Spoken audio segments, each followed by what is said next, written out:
Hello friends, good morning. Welcome back to my channel অনে blog content. তোমরা সকলে কেমন আছো? আশা করি সকলেই ভালো আছো।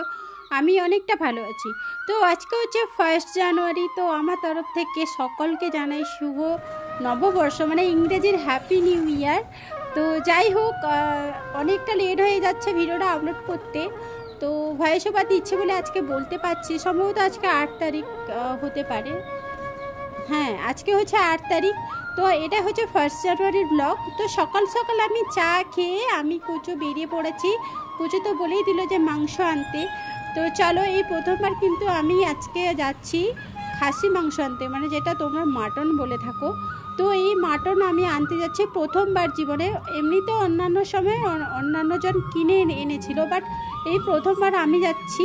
কাকা বললো যে চল আজকে আমি তোকে দেখিয়ে দিব যে কোথায় ভালো মাটনটা পাওয়া যায়। তাই জন্য চটজলদি করে তাড়াহুড়ো করে বেরিয়ে পড়েছিলাম আমি আর কুচু টোটোতে করে। প্রায় আমি রাখাল স্কুলের কাছাকাছি চলে এসেছিলাম। ব্লগটাই হয়তো তোমরা আবার দেখতে পাবে। আমি আবার ফের বাড়ি যাব। বাড়ি যাওয়ার উদ্দেশ্য হচ্ছে, আমি মাঝপথে আমি বাড়ি থেকে যখন বেরোই তখন আমার গলায় মাফলারটা ছিল। তারপরে যখন আমি রাখাল স্কুলের কাছে আসি তখন হঠাৎ করে মনে পড়ে যে আমার মাফলারটা নেই। আমি বললাম আজকে 1 জানুয়ারি, আমি প্রথম দিনেই কিছু না কিছু হারিয়ে ফেলছি। মনটা ভীষণ খারাপ হয়ে গেছিলো। তৎক্ষণাৎ আমি কিন্তু কাকাকে বলেছি যে আমার মাফলারটা পাচ্ছি না। সঙ্গে সঙ্গে কিন্তু কাকা টোটো ঘুরিয়ে দিয়েছে যে চল, যদি রাস্তায় পড়ে থাকে তাহলে হয়তো পাবি। তো অনেকটা পথ এগিয়ে এসেছি কিন্তু পাচ্ছি না কোথাও। ভীষণই মনটা খারাপ হয়ে গেছিলো। একটাই কারণ যে 1 জানুয়ারিতে কিছু হারাতে নেই, বাট আমি হারিয়ে ফেলাম। এটা বলতে বলতে হঠাৎ করে আমার মাথায় এলো যে আমি বাড়িতে একবার কল করে দেখি যদি বাড়িতে পড়ে থাকে। কারণ আমি আবার প্রথম থেকে ভিডিওটা শুরু করেছিলাম, সেটা যখন আবার দেখি যে আমার গলায় কিন্তু মাফলারটা নেই। যদিও ভিডিওটা অন করেছিলাম বাড়ি থেকে অনেকটা দূরে এসে, তাও একটা কনফিউশনের মধ্যে ছিলাম। বাড়িতে যখন দাদাকে কল করি, বাঙ্কিতে খোঁজার পরে পেয়েছে যে এক কোণে পড়ে গেছে, মানে আমার বাড়িতেই মাফলারটা পড়ে গেছিলো। তাই ভগবানকে অসংখ্য থ্যাংক ইউ যে আমার 1 জানুয়ারিতে কিছু হারায়নি, বাট হারিয়ে গেলে মনটা ভীষণই খারাপ হতো। এই যে দেখতে পাচ্ছ, বাড়ি ফিরে আবার দেখো আবার মাফলারটা নিয়েছি। কারণ না, আজকে না প্রচণ্ড ঠান্ডা ছিল। যেহেতু আজকে 1 জানুয়ারি, কিন্তু প্রচণ্ড পরিমাণে ঠান্ডা ছিল। আর আমার ঠান্ডা লেগে গেলে অবস্থা পুরো খারাপ হয়ে যায়। ওই কারণে আমি একটু সেফটি থাকি। যদিও আমার শীতকাল খুব ভালো, একটা পছন্দের কাল শীতকালটা, তাও আমাকে সেফটি থাকতে হয়। তো যাই হোক ফ্রেন্ডস, চলো আমি মাংসটা কিনবো, অবশ্যই শেয়ার করব। আরও অনেক কিছু কেনার আছে। তো আজকে সকালের ওয়েদারটা সত্যি ঠান্ডা হলে ভীষণই ভালো লাগছে। আর আমার সাথে তো কুচু আছে। তোমরা অনেকেই কুচুকে দেখতে চাও, অনেকে কমেন্ট করো যে কুচু কই, কেমন আছে। ওই কারণে কুচু তো এমনি স্কুল খুলে গেছে, একটু ব্যস্ত হয়ে গেছে এরপর থেকে। বাস 1 জানুয়ারিতে তো স্কুল বন্ধ ছিল, ওই কারণে তাকে নিয়ে এসেছিলাম। বাই দ্য ওয়ে, দেখতে পাচ্ছ এটা হচ্ছে নিউ মার্কেট। রাখাল স্কুলের পরে বেশ বড় ধরনের বাজার বসে। ওই নিউ মার্কেটের কাছে কিন্তু আমি আজকে খাসির মাংসটা আনতে এসেছি। তো চলো, কাকা কিন্তু ডাইরেক্ট এই মাংস দোকানের সামনে টোটোটা ঢুকিয়ে দেবে।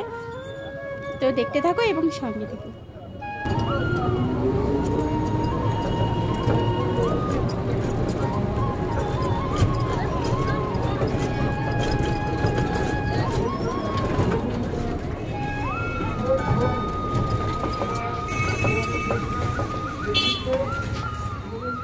দেখতে পাচ্ছ ফাইনালি কিন্তু আমি এখানে চলে এসেছি। কুচু হাঁ করে দেখছে। আর আজকে দিনে না 700-র জায়গায় 750 টাকা হয়ে গেছে। মানে স্পেশাল দিন বলে দামটা বাড়িয়ে দিয়েছে, আবার অন্য দিন এলে দামটা কমে যাবে। বাই দ্য ওয়ে, এখান থেকে আমি ব্রোকলি নিলাম, টমেটো নিলাম, অনেক কিছু সবজি বাজারও নিয়ে নিলাম, যেহেতু সামনে বাজার বসছে। আর টাটকা টাটকা সবজি।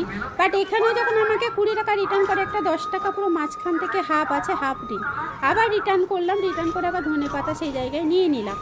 তো চলো একটু মার্কেটটা দেখাতে দেখাতে যাচ্ছি। সেন্ট্রালে যাবো, মিষ্টি নিবো, অনেক কিছু নেব। তো দেখতে থাকো এবং সঙ্গে থাকো।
বসতে এসেছি, এত পরিমাণে ভিড় কী বলবো, প্রায় 15-20 মিনিট পর কিন্তু মিষ্টিটা পেলাম।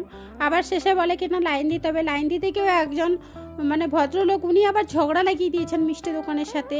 তো যাই হোক, ওনাদের তো কোনো দোষ নেই, বাট লাইনটা যদি যারা করছে তারা যদি ডিস্টার্ব করে সেখানে আর কি করার আছে। তো বাড়ি চলে এসেছি, হঠাৎ করে আমাদের একজন কাকিমাই যে মাশরুম দিয়ে যায়, মাশরুমটা দিয়ে গেছে 1 কেজি, বাট আজকের দিনে মাটন খাবো আর মাশরুম খেতে ইচ্ছে করছে না, তাই ফ্রিজে রেখে দিব। আর এই মাশরুমটা একটু অন্য ধরনের দেখলাম, তাই ভাবলাম তোমাদের সাথে একটুখানি শেয়ার করে দিই। আর দাদাও কাঁথি থেকে সবজি পাঠিয়ে দিয়েছে, দেন আমিও এখান থেকে সবজি নিয়েছি, মিষ্টি। আর এই প্রথমবার আমার বাড়িতে এই যে দেখতে পাচ্ছ খেজুর রস এসছে। খেজুর রসটা নাকি একটু গন্ধ করে, ওই কারণে আমি কোনোদিন খাই না, বাট দেখো কেমন যেন মদের মতন লাগছে। তো যাই হোক, এটা আমি গ্লাসে যখন দাদা খাবে আমি বললাম একটু ঢাল, তো দেখাচ্ছি। দেখতে পাচ্ছ গাইস, কালারটা পুরো সেম কালার কিনা তোমরা কমেন্ট করে জানিও, বাট আমি খাইনি, দেখেই খেতে ইচ্ছা করলো না, আর স্মেলটা একদম ফালতু। তো এইদিকে দেখতে পাচ্ছ জামাইবাবু রান্না বসিয়ে দিয়েছে ছাদে, আর খুব বাপন এদিকে বক্স বাজাচ্ছে। সব কিছু মিলে একটু আনন্দ লাগছে। আর এখানে হাফ বয়েল করে নিয়েছে মাটনটা, বাট আমি এরকম ফার্স্ট টাইম দেখলাম। তো জামাইবাবু কি বলছে একটু শুনে নাও তার মুখ থেকে। মাংসটা দেবো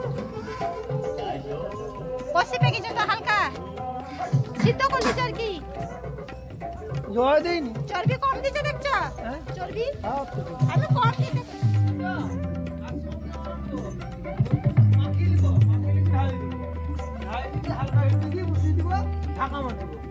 জোয়া বাড়িবে তারপরে মাংস সিদ্ধ হয়ে যাবে। আচ্ছা,